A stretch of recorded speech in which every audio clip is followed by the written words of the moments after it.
Bonjour et bienvenue dans ce 9e épisode de PTDR Techie, une émission qui a pour concept de vous présenter la vie de quelqu'un, ses combats et ses occupations.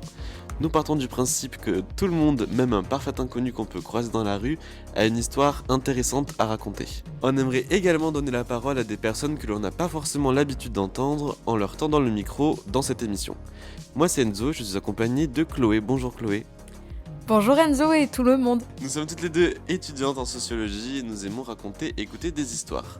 C'est pourquoi nous avons décidé de faire cette émission pour vous faire écouter des récits captivants, touchants, voire même motivants. Et aujourd'hui nous recevons Amaya. Bonjour Amaya. Bonjour. Alors Amaya, quand tu rencontres un inconnu, comment tu te présentes ? Je l'attendais cette question. Bonjour, je m'appelle Amaya, j'ai 21 ans. Et voilà, je sais pas trop quoi rajouter de plus, j'avoue. Qu'est-ce que tu fais actuellement dans la vie ? Alors, je suis tatoueuse ainsi que serveuse à côté. Mais mon job principal, enfin mon métier principal, c'est tatoueuse. Et comment t'es venue l'envie de te lancer dans le tatouage de manière professionnelle ? Alors, ça aussi, c'est un peu long à raconter. On peut commencer par le début alors. Alors, c'était du coup l'année dernière, je finissais ma dernière année de licence de cinéma. Et en fait, ça se passait vraiment pas bien parce que parce qu'il y a eu encore... il y avait le Covid dans les pattes, et puis il y avait une condition mentale qui n'était pas très adéquate. J'étais vraiment pas bien dans ma peau, pas bien dans ma tête. Et du coup, j'arrivais plus à aller en cours, je faisais plus rien. Et à un moment, je me suis dit, ok, Amaya, il faut que tu te concentres. Tu peux pas rester comme ça, c'est pas possible. Qu'est-ce que tu vas faire voilà. Qu'est-ce que tu aimes dans la vie ? Et du coup, j'ai fait une mini rétrospective intérieure de qu'est-ce que j'aime, qu'est-ce que sont mes passions. Et donc, j'aime dessiner, j'aime tout ce qui est créatif, j'ai toujours eu un côté un peu manuel. Et j'adore me faire tatouer. Et je me suis dit, pourquoi j'essaierais pas un peu d'allier tout ça ? Et du coup, je me suis dit, vas-y, je vais m'acheter un peu de matériel sur Internet. Et du coup, j'ai commencé à m'entraîner sur de la fausse peau, sur des fruits, enfin, voilà, sur moi, sur mon copain. Et au final, de fil en aiguille, voilà, je suis tatoueuse aujourd'hui. Et du coup, comment t'as pu choisir ton pseudonyme ? Parce que là, on t'a présenté en tant que Amaya, mais sur Instagram, tu t'appelles Tulipani Tattoo. Comment ça t'est venu ? C'est pas très compliqué, c'est parce que j'aime beaucoup les tulipes. Et que Tulipani, c'est tulipe en italien au pluriel. Et c'était aussi un nom qu'on avait en projet avec une amie pour faire quelque chose. Au final, ça s'est pas fait. Du coup, je lui ai demandé est-ce que ça te dérange si je réutilise le nom. Elle m'a dit non. Et du coup, Et comment t'es venu ton style de tatouage ? Parce que chaque tatoueur, tatoueuse a un style particulier de tatouage. Et comment est venu le tien ? compliqué comme question. Mon style, en fait, le style, je pars du principe que ça se fiche pas, c'est toujours en évolution. Et du coup, j'y travaille tous les jours. J'essaye de dessiner vraiment tous les jours pour pas perdre cette flamme créative. Et d'où m'est venu mon style ? Écoute, je sais même pas si je pourrais dire que j'ai un style en particulier, premièrement. Et ensuite, c'est juste au fil du temps.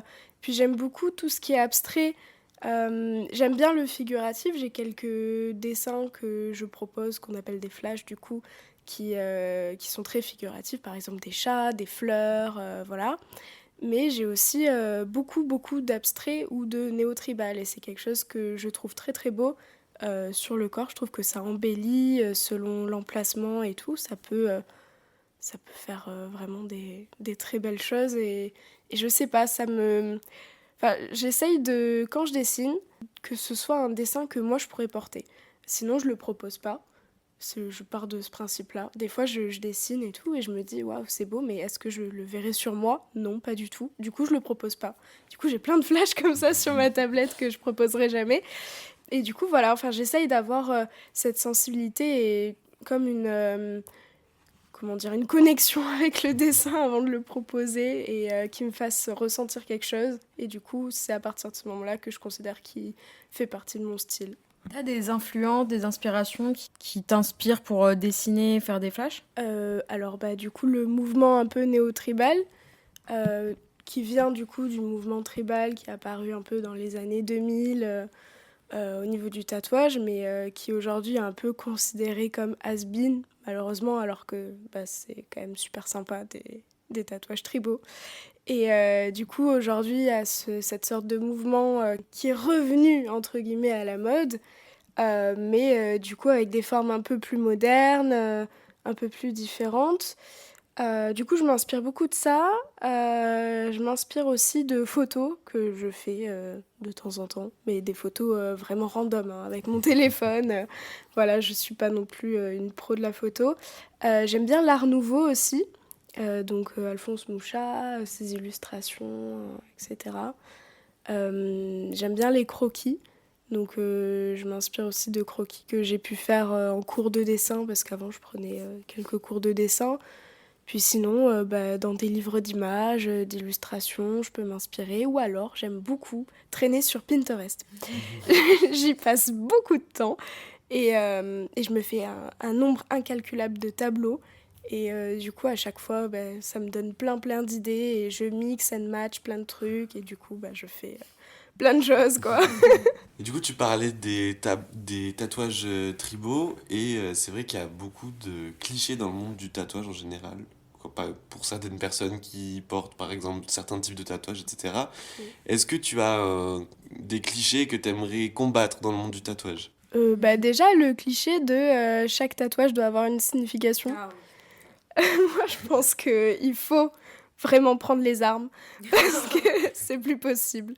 Non, déjà, moi, j'ai 23 tatouages environ et il n'y en a aucun qui a une signification. Enfin, si, un. Bon, la signification est pas ouf. Mais bref, ce que je veux dire, c'est que un tatouage peut être porté de manière esthétique comme on porte un bijou ou un vêtement, sauf que c'est permanent.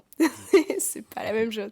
Mais voilà, il faut vraiment normaliser un tatouage qui peut n'avoir aucune signification. Alors, c'est pas vraiment des clichés.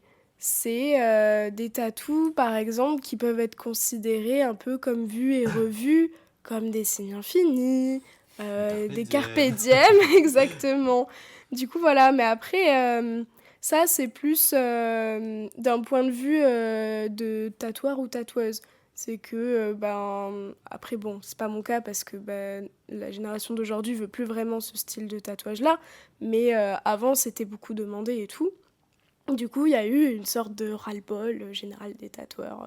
Enfin, ras-le-bol, j'y étais pas. Mais j'imagine que ça a dû être comme ça et que voilà, c'était quand même beaucoup demandé.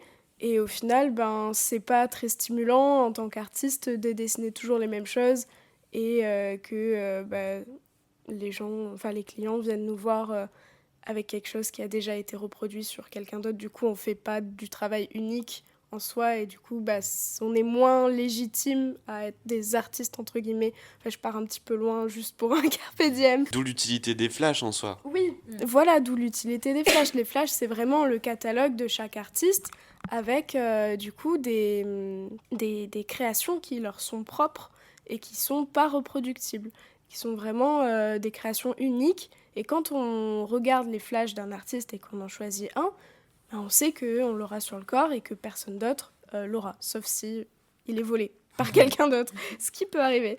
Mais voilà, moi j'aime beaucoup ce concept de flash. Est-ce que t'as genre une idée, genre selon toi, du prochain tatouage qui sera peut-être has-been, que les tatoueurs et tatoueuses voudront pas refaire parce qu'ils l'ont trop fait? Genre le futur, le carpe diem de 2023. C'est une question pas facile, faut que je réfléchisse. Je suis pas très vive comme personne. Souvent, je réfléchis, je suis plus à l'aise à l'écrit qu'à l'oral, j'avoue. Peut-être le papillon, parce qu'il y a beaucoup de personnes qui parlaient justement que le papillon est un peu à la mode, que c'est le prochain, comme la salamandre sur l'épaule des dames qui ont 45 ans, par exemple. Je suis pas forcément d'accord, parce que le papillon, en fait, t'en as vraiment de tous les styles. Et chaque artiste a sa propre interprétation du papillon. Et donc, au final, je sais pas, et puis je trouve ça joli. Et du coup, ça rejoint ce que je voulais dire tout à l'heure. par rapport au carpe diem et tout, parce qu'au final je suis pas allée au bout de mon propos. Je voulais dire que ça peut être un cliché ce genre de tatouage là, mais au final tant qu'on les aime sur notre corps, c'est notre problème quoi. Ça devrait pas être celui des autres, donc voilà. Et je pense que le papillon, ce sera pas vraiment has-been, sauf peut-être des papillons un peu type Pinterest. Ce sont les tatouages vraiment très très très minimalistes. Qu'on voit beaucoup sur Pinterest. Ouais, je vois. Tu tapes, tu sais, minimaliste tattoo, par exemple butterfly aussi, enfin papillon quoi.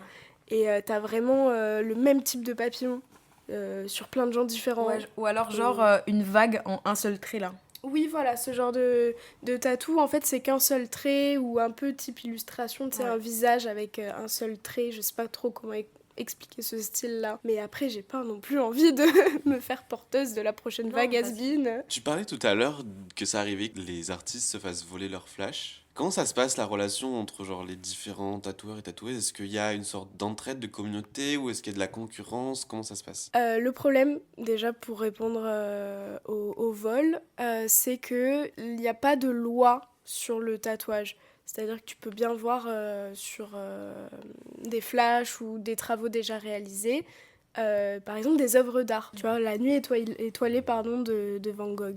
On la voit, on l'a revue, machin, sur des tatouages, fait à plusieurs sauces, mais c'en est pas moins un vrai tableau qui a déjà été dessiné et peint par un artiste peintre, mais pourtant ça a été reproduit.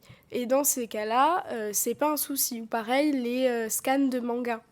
C'est pas un souci, logiquement. Il y en a plein qui le font. Le souci, c'est les dessins originaux des artistes qui sont reproduits par d'autres personnes sans leur accord. Si l'accord il est là, il n'y a pas de souci. Mais c'est très très rare.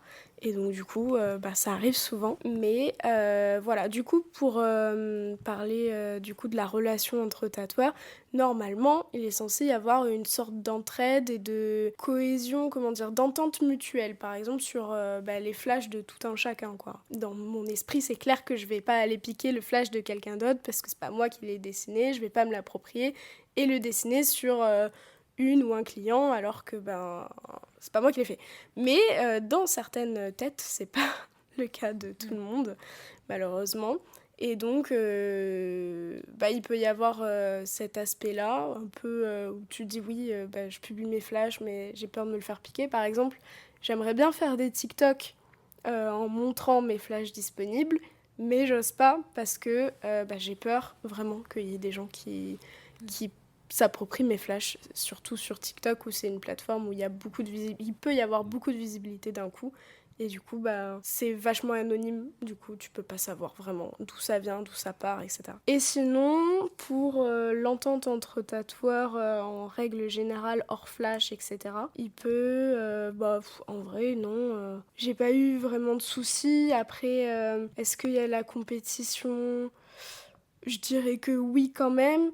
Je pense qu'il y a beaucoup aussi de jugement dans les styles. Par exemple, quelqu'un qui va faire du néo-tribal, du trad américain ou du trad français va peut-être juger le néo-tribal et vice-versa. Ou couleur va juger le noir et gris. Voilà. Mais c'est vraiment rare, en tout cas, j'en ai pas vraiment croisé sur mon chemin pour le moment. Du coup, voilà. Et sinon aussi, autre petite anecdote, il peut y avoir des clients qui, d'eux-mêmes, vont piquer les flashs, vont le screener, vont l'envoyer à un autre tatoueur et vont lui dire « Oui, c'est moi qui l'ai dessiné. Est-ce que tu peux me le reproduire ?» Après, c'est un peu... Si tu vois que c'est vraiment un screen d'un dessin digital et tout, tu peux te dire un peu chelou quand même. De toute façon, moi, je sais que si on me demande un dessin qui a été dessiné par le ou la cliente, je vais dire d'accord, mais je vais le redessiner à ma sauce forcément, tu vois. Je préfère pas prendre de risques, même si peut-être que je passe à côté de projets qui ont vraiment été dessinés par la personne, mais c'est vrai que je préfère pas prendre de risques. Enfin, concrètement, si tu te rends compte qu'un autre artiste a volé ton travail, tu peux rien faire. Tu peux pas porter plainte ou quoi, parce que du coup, c'est du vol de propriété intellectuelle, parce que ça tombe dans le domaine de la propriété intellectuelle, mais tu peux rien faire du coup. Logiquement non, parce que c'est pas une activité qui est encadrée vraiment au niveau de la loi. C'est pas comme la musique Ou quand tu plagies, ça peut être plus compliqué et que là, du coup, tu peux faire un procès contre la personne qui t'a plagié. Ou alors, je sais pas, niveau film. Ça, c'est vraiment réglementé, mais le tatouage, non, il n'y a pas de loi à ce niveau-là pour le moment. J'espère que ça arrivera.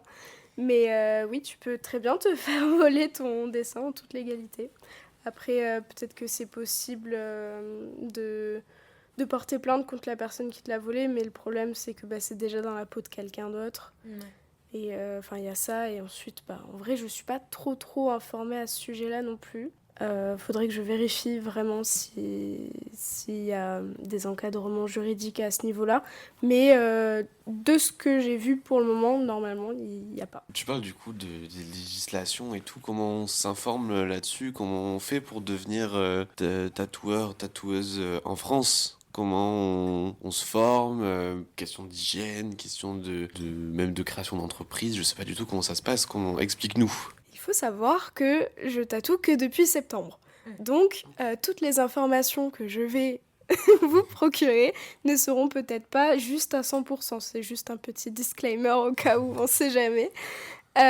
Ensuite, alors, pour être tatoueur, il n'y a pas de diplôme. Il y a une formation d'hygiène et salubrité qui est obligatoire pour pouvoir exercer ensuite professionnellement en tant que tatoueur déclaré. Et donc cette formation d'hygiène et salubrité, on l'a fait dans des centres spécialisés, par exemple des centres d'esthétique. Et du coup, ça dure 3 jours, 21 heures. Et ça coûte de l'argent aussi. Ça coûte dans les 500 €. Et après, officiellement, tu peux être tatoueur. Alors, je vous le conseille pas. Si vous avez juste la formation hygiène, il faut quand même savoir tatouer pour ensuite se déclarer en tant que tatoueur. Donc, du coup, il y a 2 choix possibles. Il y a soit l'apprentissage. Tu trouves un maître d'apprentissage qui est du coup tatoueur dans un salon ou dans un shop privé, etc., qui veut bien prendre des apprentis parce que ça prend beaucoup de temps d'avoir un apprenti, etc. Donc, c'est vraiment pas tous les tatoueurs qui disent oui, quoi. Ou alors, tu te formes en autodidacte. Donc, moi, je suis toujours autodidacte, mais voilà. Du coup, il y a deux choix possibles. Et du coup, quand même, il faut savoir un peu tatouer avant de tatouer des gens. Je le rappelle, encore une fois, au cas où. Et du coup, comment on fait reconnaître son travail et être pris au sérieux? Parce que du coup, avoir la formation débutée, c'est une chose, mais il faut aussi que les clients te font confiance en soi, qu'ils te prêtent leur peau. Du coup, comment ça se passe? Écoute, d'abord, comme j'avais dit au début, je me suis entraînée et quand je me suis sentie prête, je me suis tatouée sur moi. Puis, j'étais pas prête finalement, donc j'ai continué l'entraînement, etc. Ne faites pas ça. Ne vous tatouez pas si vraiment vous vous sentez pas prêt, ou alors faites un truc tout petit, pas comme moi.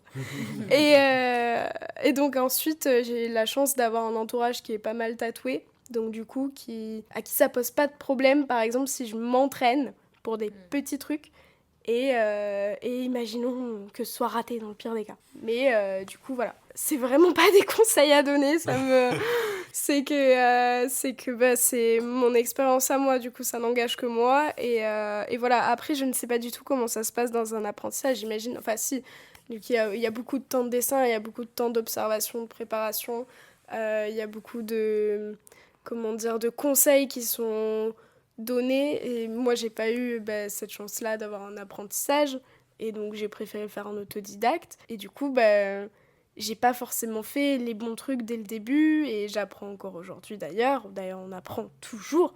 Mais j'apprends encore aujourd'hui à comment tatouer certains designs, dans certaines positions, à certains emplacements, etc.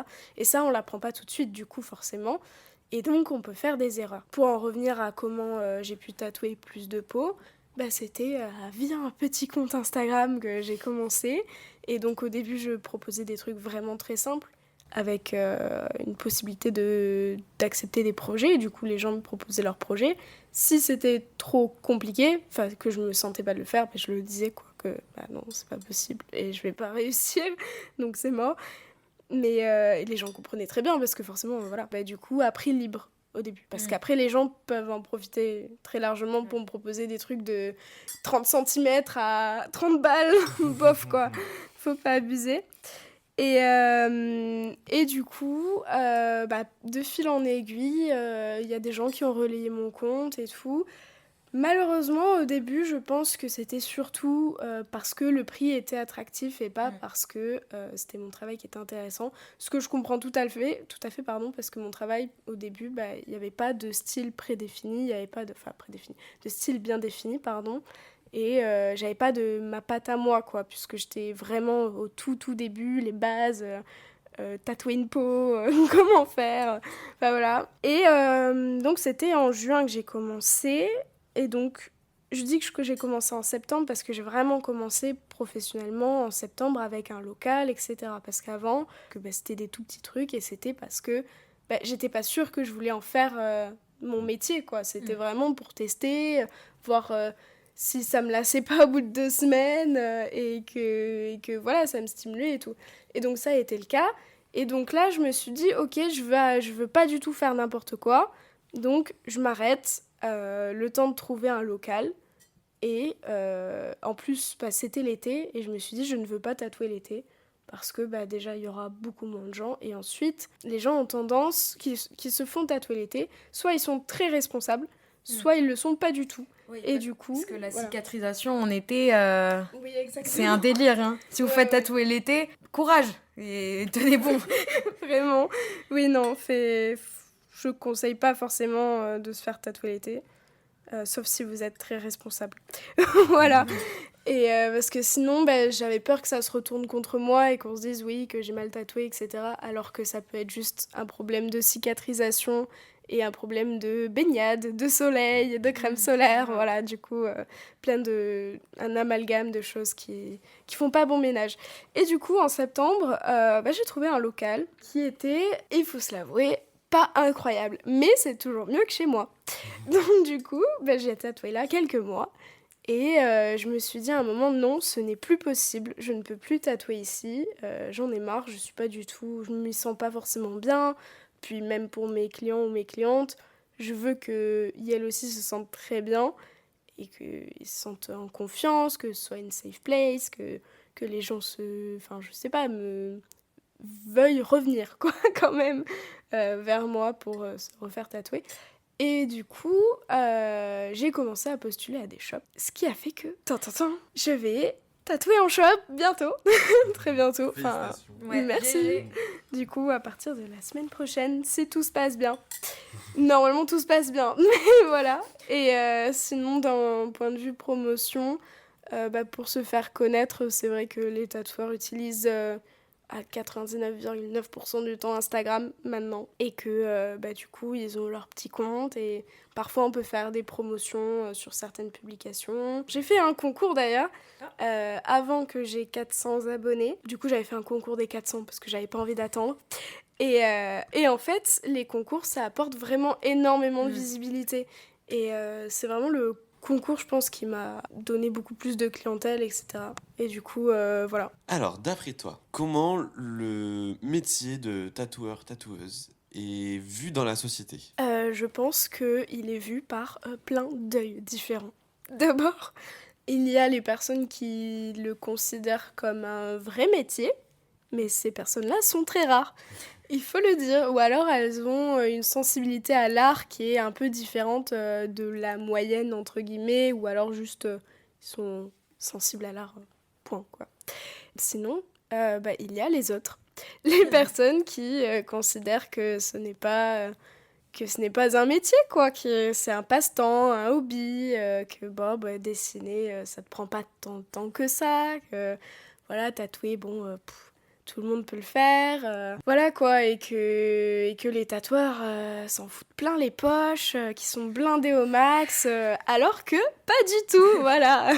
Petit cliché en plus, d'ailleurs, à ajouter. Rien que le matériel, faut en parler aussi, c'est triste, mais comme tu me disais la première fois qu'on s'était vu, le métier de tatoueur-tatoueuse, c'est vraiment pas du tout écolo. Il faut vraiment, pour un tatouage, ça nécessite beaucoup de matériel, genre beaucoup de gants, beaucoup de sopalin, beaucoup de plein de choses, en fait. Oui. Donc, il faut les moyens de payer tout ça, donc forcément. Et puis même les impôts, genre.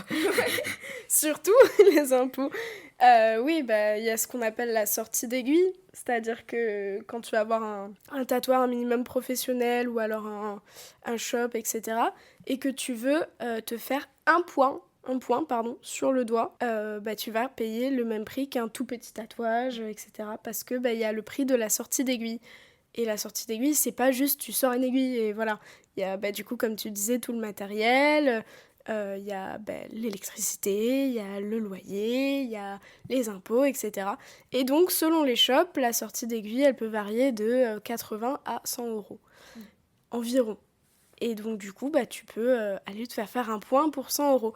Je suis d'accord que ça paraît un peu dérisoire, donc autant faire plusieurs petits tatouages d'un coup. Enfin, faut bien organiser son truc, quoi, parce que voilà. Mais il faut pas cracher sur un shop ou un tatoueur, etc. Parce que sa sortie d'aiguille est chère, parce que tu peux pas te faire ton point à 20 balles, quoi. C'est pas possible. Après, on peut dire aussi que le tatouage, c'est culturel. Donc, il y a des personnes, c'est pas du tout dans leur culture.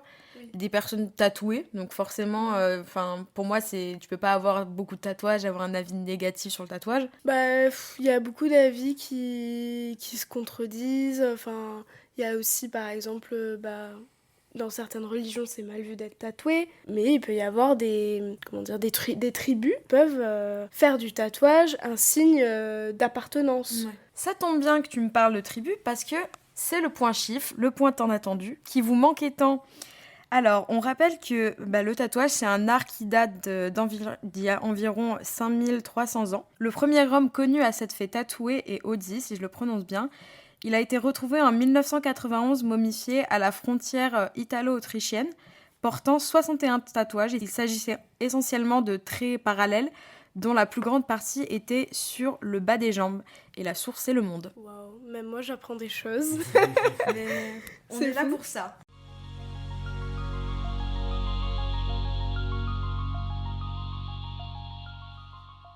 Quel rapport t'arrives à tisser entre le tatouage et le corps des autres ? Et aussi avec peut-être ton corps, parce que t'as commencé à te tatouer toi-même. Est-ce que c'est quelque chose que t'arrives à lier et comment t'arrives à le lier ? Question pas très simple. Je vais commencer par mon rapport à mon propre corps. Peut-être que ça va me donner des pistes par rapport à celui des autres.